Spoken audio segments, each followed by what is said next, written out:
Okay, good afternoon everyone. Welcome to North East PSC.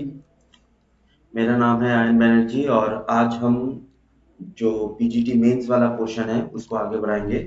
ठीक है, तो आज मैं लेके आया हूँ इम्पोर्टेंट ऑर्गेनाइजेशंस, क्योंकि आपको पता होगा कि जितने भी इम्पोर्टेंट ऑर्गेनाइजेशंस हैं ये बहुत बार पूछे जाते हैं कि इसका हेडक्वार्टर कहाँ पर है, इससे रिलेटेड कहाँ पर कौन सी चीज़ें हैं। ये सब जो चीज़ें हैं इनको नॉर्मली इसको हम दो पार्टों में करेंगे। एक हम करेंगे आज, और जो यूएन बॉडीज ऐसी हैं उनको, और दूसरा जो पार्ट होगा वो होगा कल, जो आपका रीजनल जितने भी चीज़ें हैं उनसे जुड़ा हुआ। ठीक है, चलिए तो स्टार्ट करते हैं। अच्छा, पहला क्वेश्चन ये है कि headquarter of the international court of justice कहाँ पर है। Headquarter of the international court of justice. अभी जो इंटरनेशनल कोर्ट ऑफ जस्टिस होता है, जो आईसीजे है, ये वाला क्वेश्चन है, ये वाला रिसेंट एपीएसएसबी के एग्जाम में भी पूछा गया है। इंटरनेशनल कोर्ट ऑफ जस्टिस, तो इंटरनेशनल कोर्ट ऑफ जस्टिस का हेडक्वार्टर जो होता है वो होता है द हेग। ठीक है, हेग जो होती है वो होती है नीदरलैंड। नीदरलैंड की जगह है, that is known as Hague.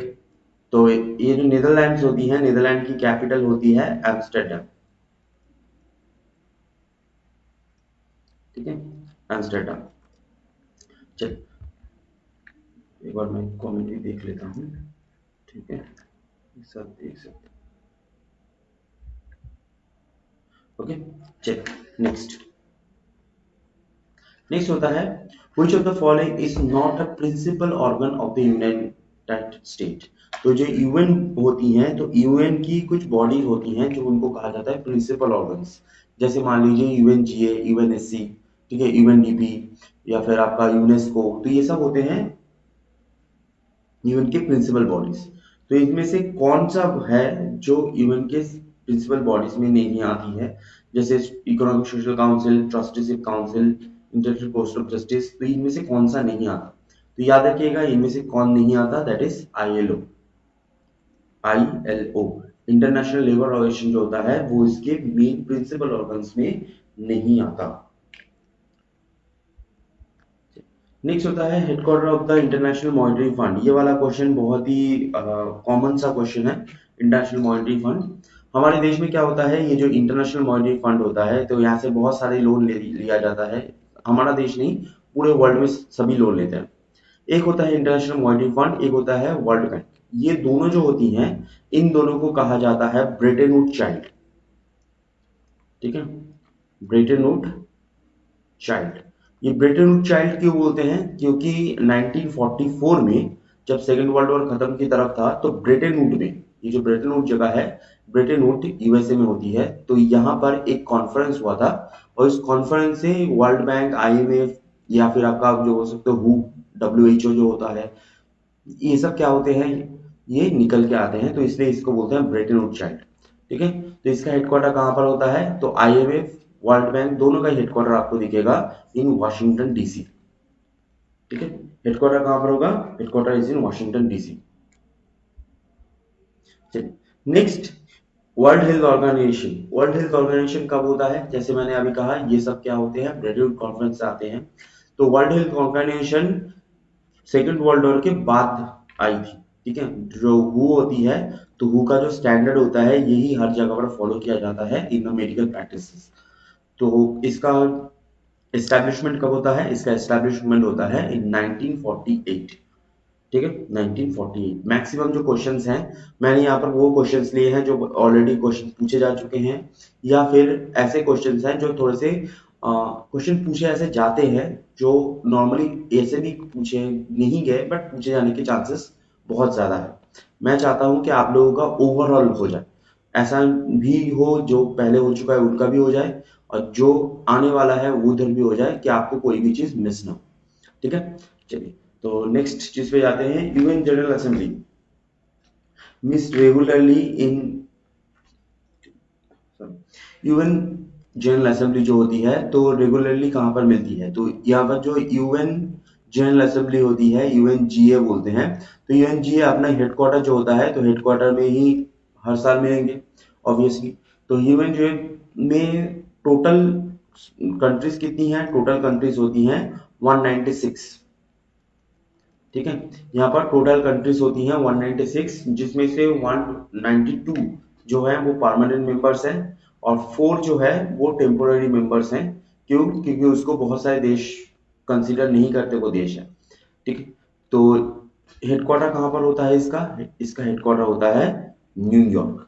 तो रेगुलरली मीटिंग कहाँ पर होगा? मीटिंग भी ऑब्वियसली न्यूयॉर्क में होगी। ठीक है। तो जनरल असेंबली हेडक्वार्टर कहाँ पर होता है? न्यूयॉर्क। नेक्स्ट होता है which organisation publishes World Economic Outlook. ये बहुत ही इंपॉर्टेंट होता है हर देश के लिए, क्योंकि आप अगर किसी देश से लोन ले रहे हो, ठीक है, आप किसी देश से लोन ले रहे हो, तो उसके लिए आपका जो इकोनॉमिक स्टेटस है, इकोनॉमिक स्टांस है, उसके ऊपर बहुत ज्यादा फोकस होता है बाकी देशों का। तो ये जो फोकस है ये आता कहाँ से है? मतलब जो इकोनॉमी वाला सीन होता है, इकोनॉमी थ्राइव कर पाएगी कि नहीं कर पाएगी, जो लोन आ रहा है दे रहे हैं हम, वो लोन वापस होगा कि नहीं होगा, तो इस पे कहाँ से पता चलता है? ये पता चलता है भाई वर्ल्ड इकोनॉमिक आउटलुक से। ठीक है, वर्ल्ड इकोनॉमिक आउटलुक से। तो वर्ल्ड इकोनॉमिक आउटलुक जो होती है वो, ठीक है, इसको रिलीज कौन करता है? World Economic outlook. तो याद रखिएगा, वर्ल्ड इकोनॉमिक आउटलुक रिलीज करती है इंटरनेशनल मॉनेटरी फंड। ठीक है। आप लोग भी आंसर देते रहो, मैं देख रहा हूँ, आप लोग भी आंसर देते रहो, क्योंकि ये पैनल पे नहीं हो रहा है, नॉर्मली लैपटॉप पे हो रहा है, तो इसलिए क्या हो रहा है ना, जो सिस्टम है, तो ये वाला सिस्टम से मैं देख पा रहा हूँ, और आपका जो कमेंट वाला पोर्शन है वो मैं फोन पे इसलिए देख रहा हूँ। ठीक है। तो आप लोग कमेंट करते रहिए, आप लोगों को जितना जो लगता है, तो आपको प्रैक्टिस भी यहाँ साथ ही साथ दोनों एक साथ करते हैं। ठीक है। चलिए, नेक्स्ट होता है World Trade Organization. World Trade Organization जो इसको बोलते हैं WTO। तो World Trade Organization represent by which of the following. तो क्या होता है, इन 1995 1995 में बनती है वो WTO। अब WTO पहले क्या था? पहले था गैट। ठीक है। पहले गैट हुआ करता था, जो बाद में जाके WTO बना है। तो ये किसको रिप्लेस उसने किया है? That is known as GATT. GATT को रिप्लेस करके WTO बना है 1995। अच्छा, next, which of the following UN agencies deal with the protection of the children's right।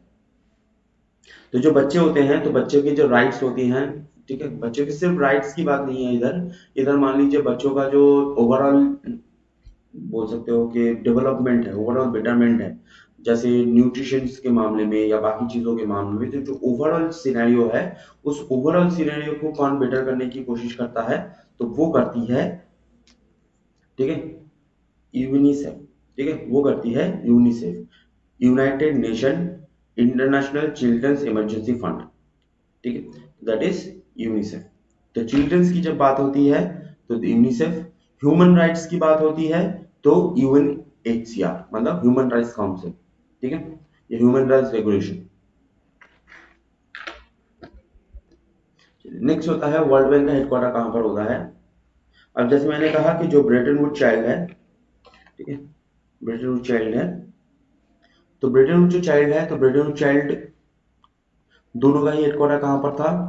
दोनों का ही हेडक्वार्टर होता है वाशिंगटन DC। तो IMF एंड वर्ल्ड बैंक दोनों का हेडक्वार्टर कहाँ पर होगा? Washington DC। FAO, ठीक है, FAO। तो FAO का फुल फॉर्म क्या होता है? FAO का फुल फॉर्म होता है food and agriculture organisation.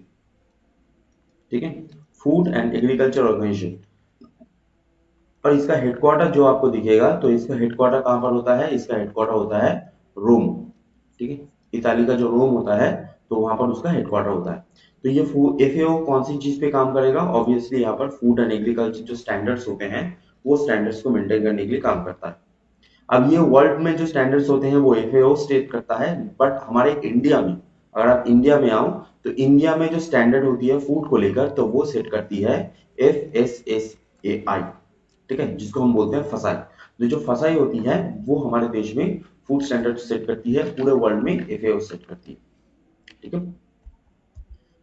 Next होता है which country is not a permanent member of the United nation security council. तो जो UNSC है, ठीक है, UNSC है, और इसलिए UNSC में आपके देखोगे कुछ परमानेंट मेंबर्स होते हैं। कौन से? जैसे USA, रशिया, ठीक है, चाइना, ये एशिया से इकलौते हैं, चाइना, उसके बाद फ्रांस, यूके। ठीक है, तो ये जो कंट्रीज हैं, ये countries main United nation security council को लीड करते हैं। तो इनमें से आप कौन सा क्वेश्चन नहीं देख पा रहे, इनमें से देख नहीं पा रहे जर्मन, तो Germany United nation security council का परमानेंट मेंबर नहीं है।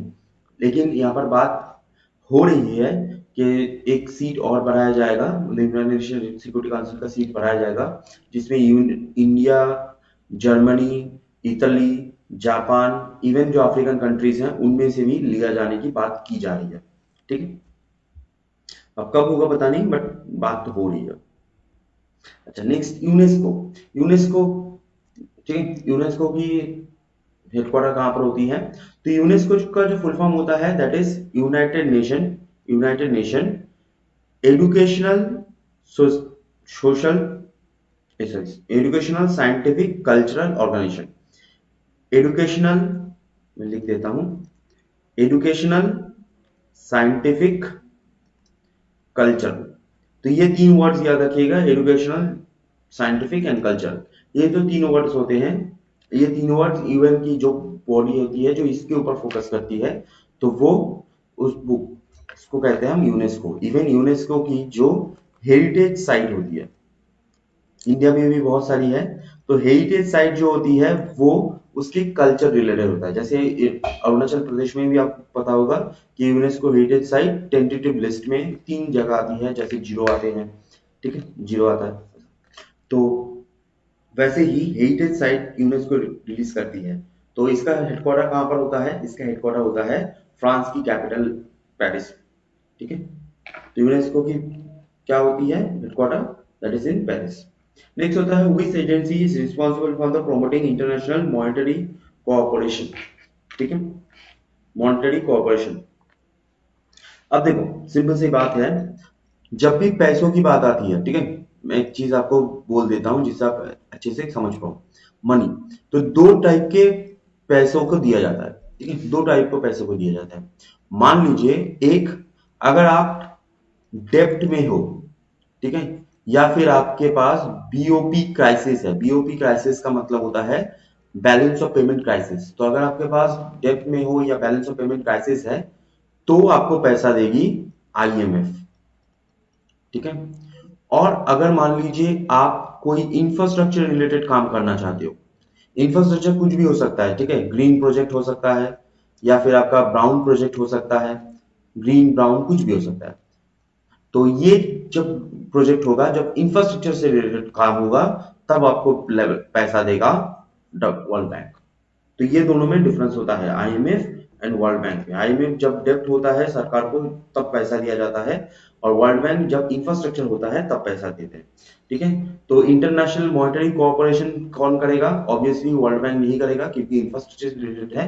तो यहाँ पर कौन करता है? That is IMF. सही आंसर क्या होगा? That is IMF. ठीक है, इंटरनेशनल मॉनेटरी फंड। अच्छा, नेक्स्ट होता है इंटरनेशनल एटॉमिक एनर्जी एजेंसी। इसका हेडक्वार्टर कहाँ पर होता है? International atomic energy agency. तो हमारे पूरे वर्ल्ड में, जो पूरा वर्ल्ड होता है, तो पूरे वर्ल्ड में आप देखोगे कि एटॉमिक एनर्जी को लेकर बहुत ज्यादा चर्चा भी होता है। अब ये जो एटॉमिक एनर्जी होती है, इसको वेपन ना बनाया जाए तो इसके लिए अलग बॉडी होती है, पर जो एटॉमिक एनर्जी है तो उसको यूज हम कैसे करेंगे, कौन सी चीजों पर फोकस किया जाता है, तो वो तय करती है, स्टैंडर्ड तय करता है इंटरनेशनल एटॉमिक एनर्जी एजेंसी। ठीक है, क्योंकि देखो बॉम्ब बनाने के लिए ना, न्यूक्लियर बॉम्ब बनाने के लिए और एटॉमिक एनर्जी के लिए आपको फ्यूल सेम चाहिए होता है, that is known as uranium. ठीक है, यूरेनियम। बट बॉम्ब बनाने के लिए आपको यूरेनियम को जो वो और भी रिच करना पड़ता है। ठीक है, उसको एक प्रोसेस होता है जिसको बोलते हैं सेंट्रीफ्यूगेशन। तो सेंट्रीफ्यूगेशन प्रोसेस से उसको और भी एनरिच किया जाता है, जिससे वो बॉम्ब बन सके, बॉम्ब में की तरह वो बन सके। लेकिन नॉर्मली जो एनरिच थोड़ा सा कम जब किया जाता है, तो वो एटॉमिक एनर्जी पे काम होता है। तो जैसे आपने कभी सोचा होगा कि अमेरिका ध्यान कैसे रखता है कि कोई भी देश बॉम्ब बना रहा है कि नहीं, ये पता कैसे चलता है उनको? ये पता चलता है कि जब वो मशीन्स यूज करते हैं। यूरेनियम मूव करते हैं ये से पता नहीं चलेगा। जब मशीन्स यूज करते हैं, जो बड़े बड़े मशीन्स होते हैं जो सेंट्रीफ्यूगेशन का काम करते हैं, तब उनको पता चलता है कि यहाँ पर बॉम्ब शायद बन रहा है। ठीक है। तो इंटरनेशनल एटॉमिक एनर्जी एजेंसी जो होती है वो कहां पर होती है, वो आपको दिखेगी वियना। ठीक है, वियना। और वियना एक यूरोपियन कंट्री होती है जिसका नाम होता है ऑस्ट्रिया। तो वियना जो होती है वो ऑस्ट्रिया की कैपिटल होती है। ठीक है, ऑस्ट्रेलिया नहीं, ऑस्ट्रिया। अच्छा, नेक्स्ट होता है यूनाइटेड नेशन। यूनाइटेड नेशन जो है वो ऑफिशियल एग्जिस्टेंस में कब आती है। ठीक है, अब देखो सिंपल सी बात यह है कि जब फर्स्ट वर्ल्ड वॉर होता है ना, फर्स्ट वर्ल्ड वॉर होता है, तो फर्स्ट वर्ल्ड वॉर के बाद भी एक ऐसा सिस्टम बनाया गया था जिसको कहा जाता है league of Nations. League of Nations. अब ये जो लीग ऑफ नेशंस है ये कुछ खास कर नहीं पाई। हिटलर ने वर्ल्ड वॉर टू बना दिया। ठीक है, अब सब हिटलर के दोष ही मारते हैं क्योंकि हिटलर हार गया था। अगर मान लीजिए हिटलर जीत जाता तो बाकी जो देश लोग हैं तो उनके ऊपर दोष देते थे। तो वर्ल्ड वॉर टू जब होता है तो वर्ल्ड वॉर टू के बाद क्या होता है, वर्ल्ड वॉर टू के बाद ये खत्म कर दिया जाता है, मतलब लीग ऑफ नेशंस हटा दिया जाता है और उसकी जगह आता है कौन, यूनाइटेड नेशन। ठीक है, यूनाइटेड नेशन। और ये जो यूनाइटेड नेशन है ये कुछ हद तक सफल हुआ है कि वॉर रोकने में। ठीक है, स्क्रीमिशेस तो लगी रहती हैं, जो कॉन्फ्लिक्ट होते हैं वो तो लगे रहते हैं, लेकिन जो वर्ल्ड वॉर होता है उसको रोकने में थोड़ा सा सफल ये है। ठीक है, तो ये कब स्टार्ट होता है, ये होता है 24 अक्टूबर 1945। 24 अक्टूबर 1945 को ये स्टार्ट होता है। चलिए, next. Next, the International Labour Organization is a specialised agency of. ठीक है, International Labour Organization is a specialised agency of. अब देखो, जैसे मैंने कहा कि आईएलओ जो है, पहले हमने देखा कि आईएलओ प्रिंसिपल ऑर्गन में नहीं आता। ठीक है, प्रिंसिपल जो ऑर्गन होती है, तो प्रिंसिपल ऑर्गन में ये नहीं आता। अगर प्रिंसिपल ऑर्गन में नहीं आता बट फिर भी क्या होता है, आईएलओ जो होती है वो यूएन का ही पार्ट है। ऐसा नहीं है कि यूएन से अलग है, यूएन के प्रिंसिपल ऑर्गन में नहीं आता, बट इसका मतलब ये नहीं कि यूएन का पार्ट नहीं है। तो ये स्पेशलाइज एजेंसी किसका होता है, स्पेशलाइज एजेंसी होता है ऑफ यूनाइटेड नेशन। तो इंटरनेशनल लेबर ऑर्गेनाइजेशन जो होती है वो स्पेशलाइज एजेंसी होती है यूनाइटेड नेशन। नेक्स्ट, ये बहुत इंपॉर्टेंट क्वेश्चन है, ये वाला क्वेश्चन आपको एसबीआई, आईबीपीएस, ठीक है, डब्ल्यूबीसीएस, इन सब में पूछा गया है। ठीक है, सब में पूछा गया है। World development report, world development report कौन निकालता है, तो वर्ल्ड इकोनॉमिक आउटलुक एक, और दूसरा होता है वर्ल्ड डेवलपमेंट रिपोर्ट। तो वर्ल्ड डेवलपमेंट रिपोर्ट आपको कौन निकालेगा, देखो जैसे मैंने कहा, इसको कैसे करते हैं अगर आपको नहीं पता होता है। इकोनॉमिक की बात हो रही है, इकोनॉमी की बात हो रही है, तो इकोनॉमी पैसा आईएमएफ देता है।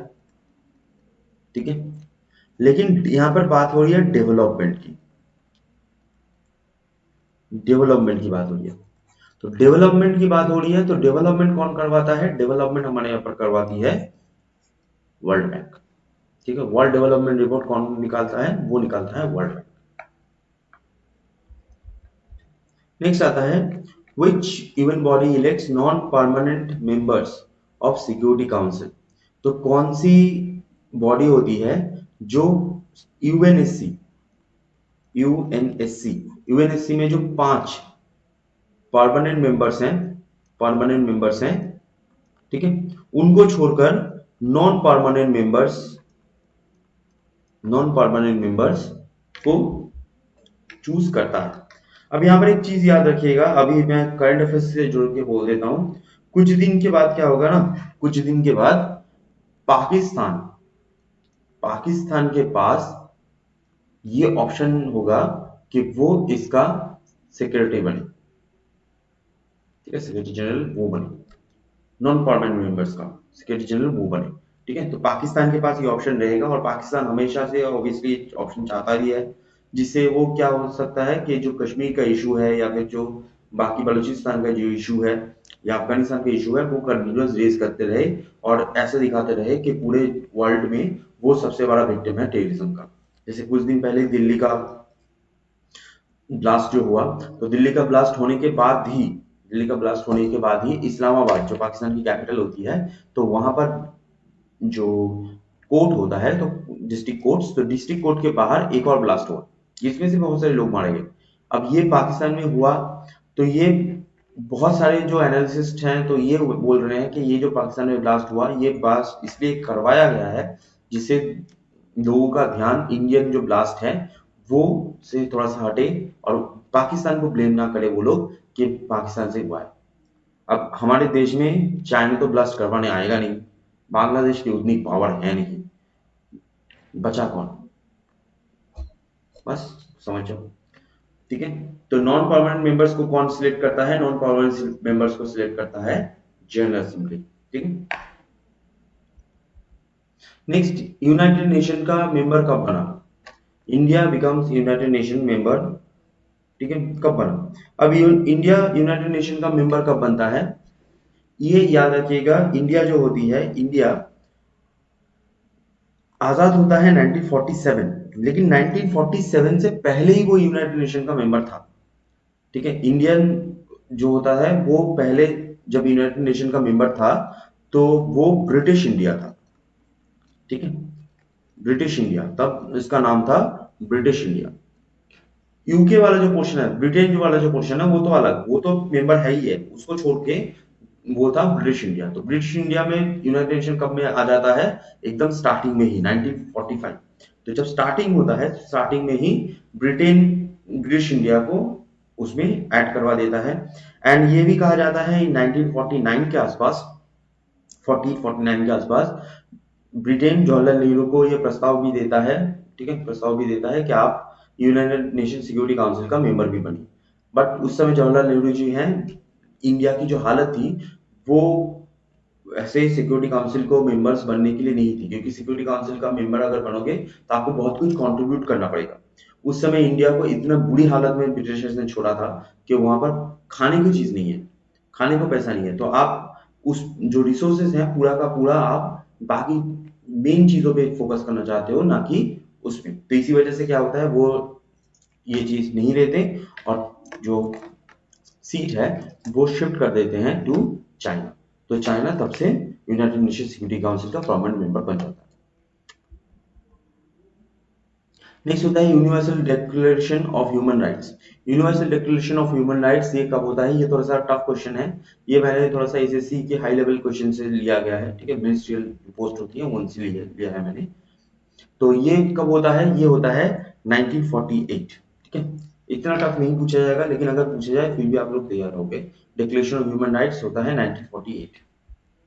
अच्छा, next, which international organization replace League of Nation? अभी हमने बताया, समझाया था लीग ऑफ नेशन कौन सा चेंज करता है, तो लीग ऑफ नेशन को चेंज करता है यूनाइटेड नेशन। ठीक है, तो league of nation first world War के बाद बना था, United nation second world War के बाद बना है।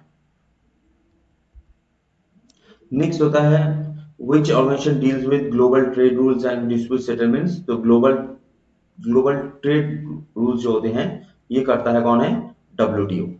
ठीक है, ये करता है WTO. Next, which organization publish human development report? ये वाला थोड़ा सा इंटरेस्टिंग है, चलिए बताइए आप लोग बताइए। ठीक है, तो ये ह्यूमन डेवलपमेंट रिपोर्ट ये कौन करता है? तो ह्यूमन डेवलपमेंट रिपोर्ट जो होती है ये किया जाता है भाई UNDP, United Nation Development Programme. तो यूएनडीपी जो होती है, तो यूएनडीपी के हिसाब से ये करवाया जाता है। ठीक है, that is UNDP. Next, the term most favoured nation, ये वाला जो टर्म होता है ये थोड़ा सा आप जान लो। ठीक है, ये जान लो मोस्ट फेवर्ड नेशन। तो ये मोस्ट फेवर्ड नेशन हमेशा यूज कहां पर होता है? ये ट्रेड रिलेटेड यूज होता है।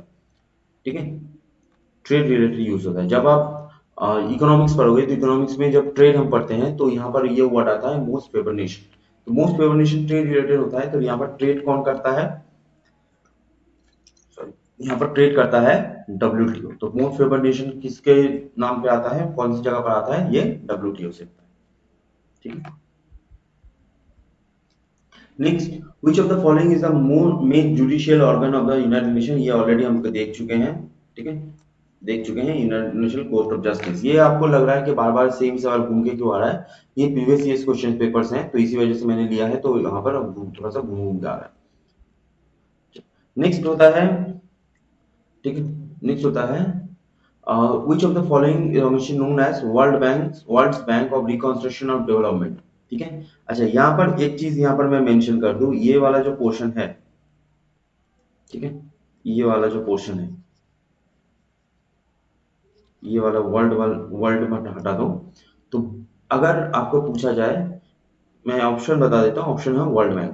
तो अगर आपसे पूछा जाए कि जो वर्ल्ड बैंक होता है, तो वर्ल्ड बैंक का असली नाम क्या होता है, हम तो वर्ल्ड बैंक बोलते हैं, लेकिन वर्ल्ड बैंक का असली नाम क्या होता है या फिर रियल नेम क्या होता है, that is bank of reconstruction and development. ठीक है, वर्ल्ड बैंक का जो असली नाम होता है वो होता है bank of reconstruction and development. Next, which UN agency looks after refugees। ठीक है, which agency looks after refugees, चलिए इसका जवाब देने की कोशिश कीजिए।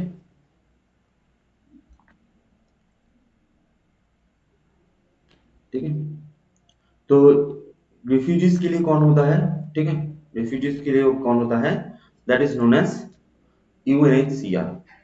ठीक है, यूएनएचसीआर ये होता है रेफ्यूजीज के लिए, ये होते हैं बच्चों के लिए, जैसे कि जो चिल्ड्रन होते हैं, मैंने आपको बोल दिया चिल्ड्रन।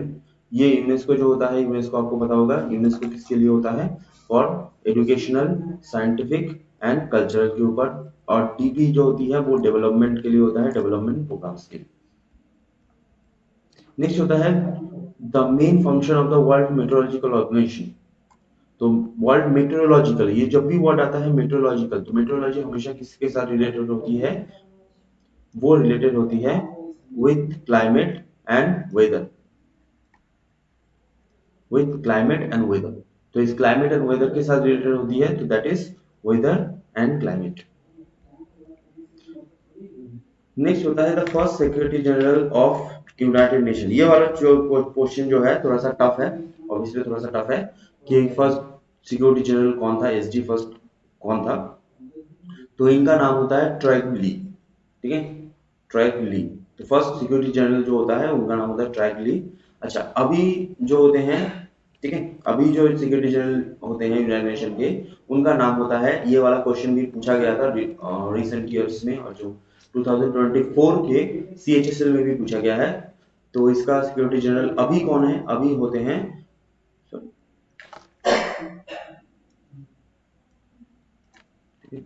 अभी कौन है, अभी होते हैं एंटोनी गुटेरेस। नेक्स्ट क्वेश्चन आता है which of the following is the headquarter in Geneva. तो इनमें से जेनेवा किसका हेडक्वार्टर है, तो जेनेवा जो होती है, ये जान के रखिए, जेनेवा जो होती है बहुत सारे जगह की हेडक्वार्टर होती है, तो जेनेवा आपको मिलेगा इन स्विट्जरलैंड। ठीक है, जेनेवा मिलेगा इन स्विट्जरलैंड। तो स्विट्जरलैंड में जेनेवा जो होती है वो बहुत फेमस होती है, सिर्फ जेनेवा नहीं, जेनेवा को छोड़कर आपको और भी जगह मिल जाएगी, जैसे मान लीजिए जूरिक। ठीक है, स्विट्जरलैंड की जो कैपिटल होती है वो होती है बर्न, और इसकी जो करेंसी होती है वो होती है फ्रांक। ठीक है, फ्रांक होती है। नॉर्मली आप इसको यूरो भी बोल सकते हो, लेकिन असली में फ्रांक ही होती है। तो जेनेवा में इसका हेडक्वार्टर होता है, जेनेवा में हेडक्वार्टर होता है हु का। ठीक है, मतलब वो मतलब वर्ल्ड हेल्थ ऑर्गेनाइजेशन का हेडक्वार्टर होता है। यूनेस्को जैसे हमने अभी देखा था, यूनेस्को कहाँ पर होता है, यूनेस्को होता है in Paris. And world bank and IMF ये दोनों कहाँ पर होते हैं, ये दोनों होते हैं इन वॉशिंगटन। ठीक है, वॉशिंगटन। और यूएन की बॉडी जो होगी, यूएनजीए और यूएनएससी, ये जो दो होते हैं, ये आपको कहाँ पर दिखेंगे, ये दिखेंगे आपके न्यूयॉर्क। ठीक है, चलिए, तो ये बेसिक सब चीज था, जो क्वेश्चन है। इसके बाद इसका जो नेक्स्ट पोर्शन है, जिसका जो नेक्स्ट चीज है, नेक्स्ट पार्ट है, वो हम कल देखेंगे, मैं आपको दिखा देता हूँ। देखो, नेक्स्ट जो पार्ट होगा वो आपका रीजनल जो से जुड़ा होगा, जैसे मान लीजिए शार्क, आशियान, ठीक है, एससीओ, तो इससे जुड़ा होगा। तो आज ह्यूमन बॉडी वाला हुआ, आज कल हमारा 31 से जो 60 क्वेश्चन है, तो वो हम जो पिछले साल के प्रीवियस ईयर क्वेश्चन और कुछ जो जीके वाले क्वेश्चन है जो रीजनल से जुड़े हुए हैं, उनसे लेके आएंगे। ठीक है, चलिए।